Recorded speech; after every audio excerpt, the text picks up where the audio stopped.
Hi, I'm Mike from 1A Auto. We've been selling auto parts for over 30 years. We're dedicated to delivering quality auto parts, expert customer service, fast and free shipping, all backed by our 100% satisfaction guarantee. So visit us at 1AAuto.com, your trusted source for quality auto parts. In this video, we're going to be working with our 2011 Chevy Camaro.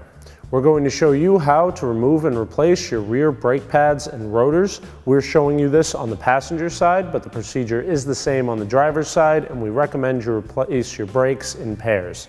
If you like this video, please click subscribe. We have a ton more information on this and many other vehicles, and if you need these parts for your car, you can follow the link down in the description over to 1AAuto.com.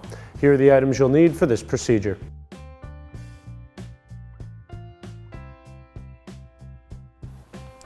Loosen all of your lug nuts with a 22mm socket and a breaker bar or a long ratchet.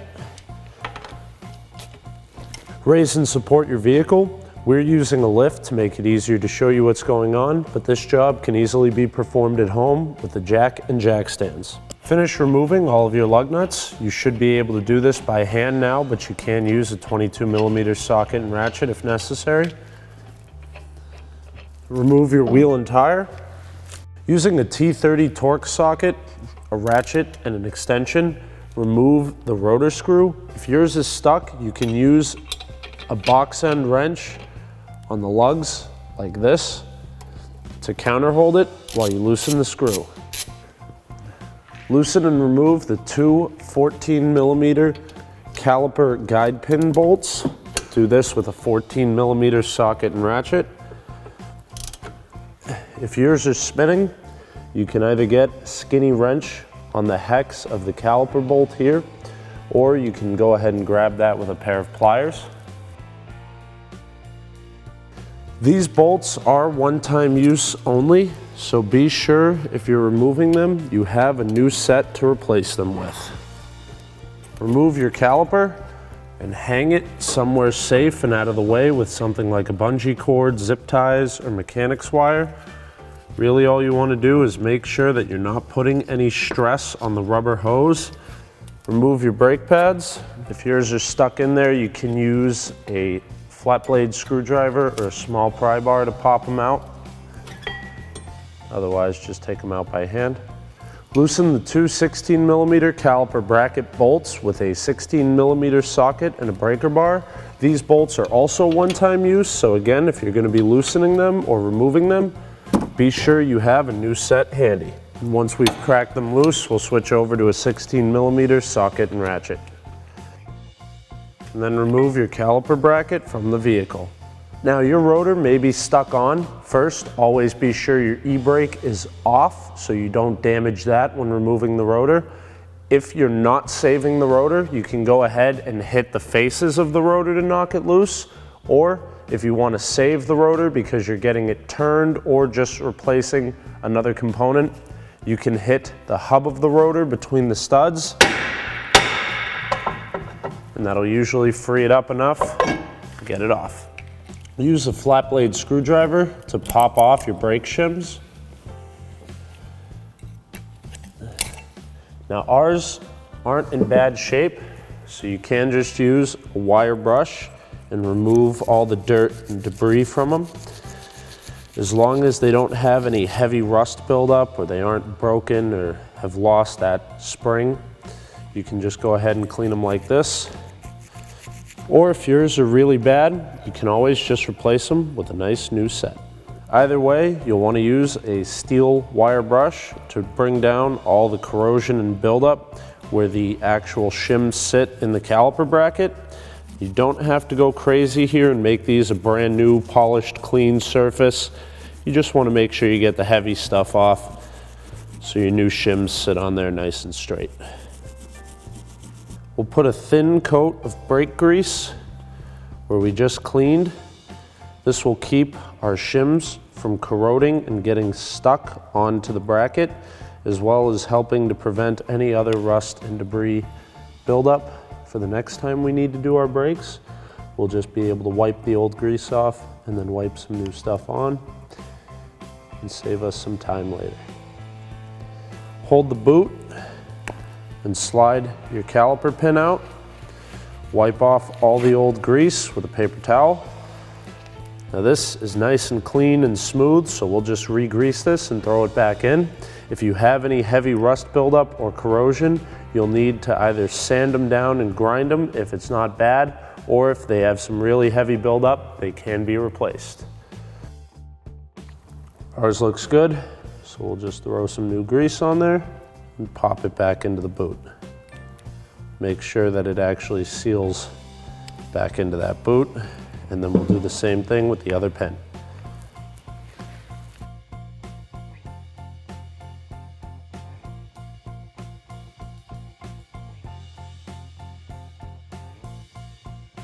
Install your shims.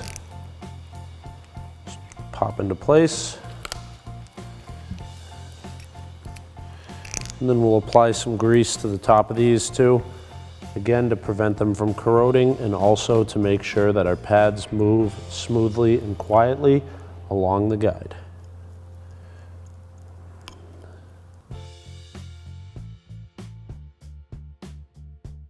Make sure you clean up any rust buildup on your hub as well. The face of our hub is actually still nice and clean, but the bore has got some buildup on there, so we're just going to take our wire brush and knock it down.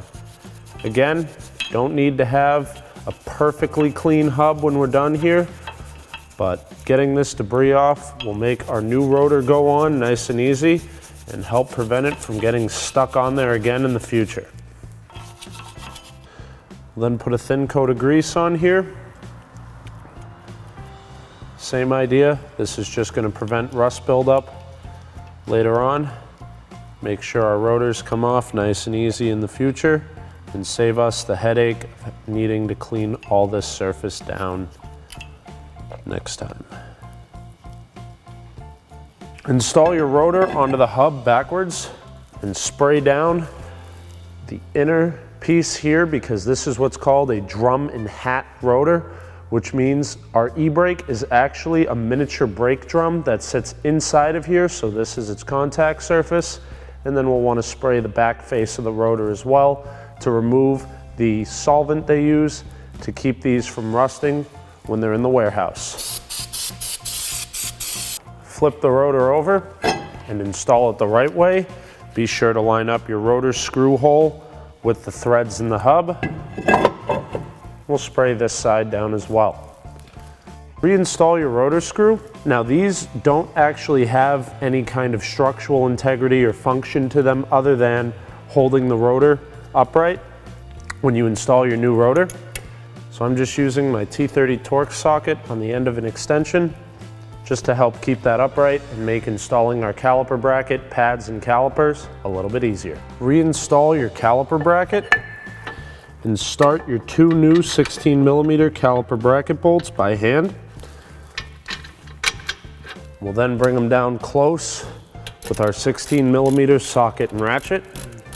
We'll then torque the bolts to 30 foot-pounds.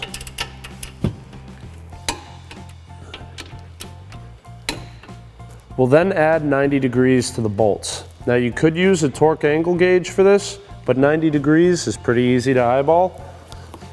And trust me when I say once these bolts are down tight, they're down tight. You won't get them any further than that 90 degrees. Install your new brake pads.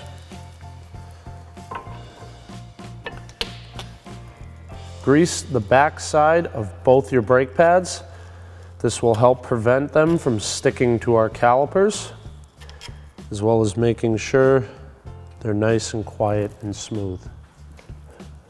Unhook your caliper from whatever you use to secure it out of the way. We'll then use a pair of tongue and groove or slide jaw pliers to slowly compress the piston on the caliper.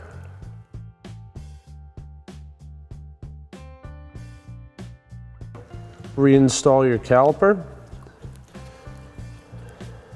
Install your new caliper bolts.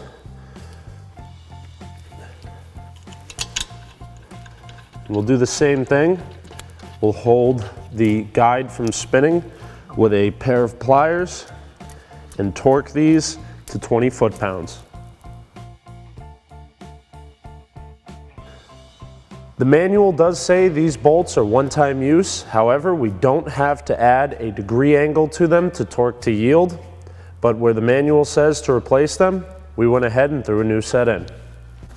Reinstall your wheel and tire and get all 5 of your 22mm lug nuts on as tight as you can by hand. Torque your lug nuts to 140 foot-pounds in a cross pattern.